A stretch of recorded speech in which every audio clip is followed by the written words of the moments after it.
Bom, numa paralisia facial típica não está indicado fazer exame de imagem. Eu particularmente faço. Bom, mas realmente os guidelines, eles não mandam você fazer exame de imagem.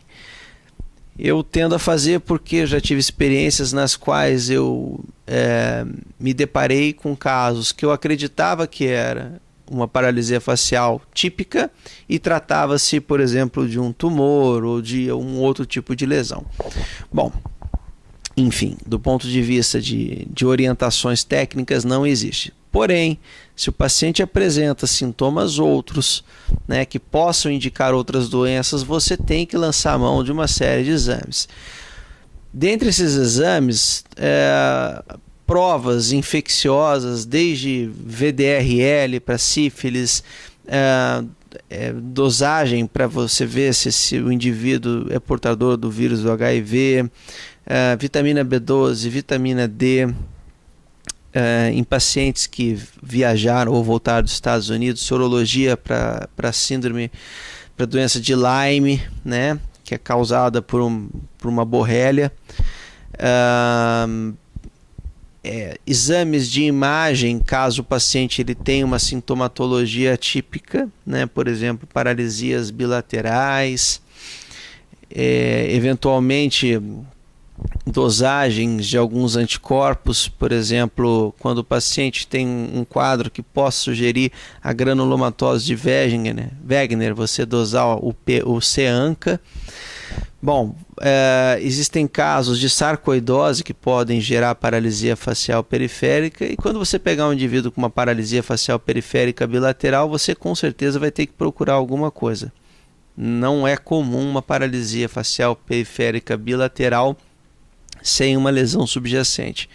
O mais comum é a miastenia gravis, né? Apesar de que o paciente normalmente apresenta outros sintomas, algumas doenças autoimunes, a sarcoidose também. Bom, quando você faz a ressonância para investigar um caso de paralisia facial periférica, normalmente você vê um realce quando você injeta o gadolínio, né, que é o contraste, na região do nervo facial entrando dentro do orifício ósseo pelo qual ele vai passar. Esse realce significa um processo inflamatório.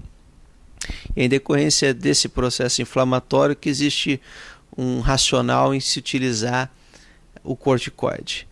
Bom, em pacientes que desenvolvem uma surdez súbita do lado da paralisia facial, com dor muito forte e erupções na face, você deve pensar numa síndrome chamada Ramsay-Hunt, que é causada pelo varicela zoster, ou seja, é do grupo do herpes, mas não é o herpes simples tipo 1, é o mesmo vírus que causa a catapora.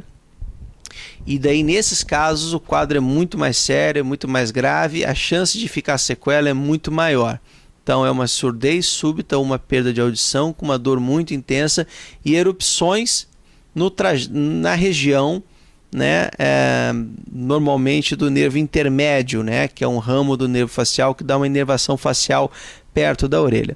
Aí nesses casos você deve entrar com doses mais altas de aciclovir, ou seja, são 800 miligramas de 5 horas, né? Às vezes por um período maior do que 10 dias, ou você pode lançar a mão do vanciclovir. O vanciclovir é mais caro, no entanto, ele tem a facilidade de ser usado de 2 a 3 vezes ao dia apenas. Bom, teriam muitas opções, né, para a gente discutir sobre paralisia facial periférica. Por exemplo, existe uma síndrome chamada neurofibromatose tipo 2, na qual o paciente pode desenvolver tumores do ângulo ponto cerebelar que gera paralisia facial, e esse indivíduo ele pode ter paralisia facial periférica bilateral.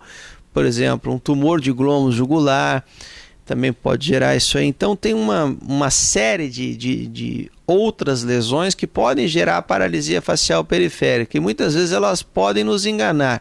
O paciente pode apresentar um quadro que sugira fortemente uma paralisia de Bell, e ser decorrente de uma outra doença. Então, analise clinicamente o paciente, neurologicamente o paciente, para ver se realmente não existem outros indícios de outras doenças, e de acordo, né, com o quadro clínico do paciente, você entra, né, com a investigação adequada. Não esquecendo que o paciente que tem diabetes mellitus tem uma chance de 30% a mais do que a população normal de desenvolver a paralisia facial periférica, em virtude da chance dele desenvolver algumas mononeuropatias ou polineuropatias em virtude do diabetes. Então, a dosagem sempre da glicemia ou da hemoglobina glicada é importante também nesses casos. Bom, foi um prazer em falar com os senhores, espero que tenha sido claro. Tenham uma boa noite.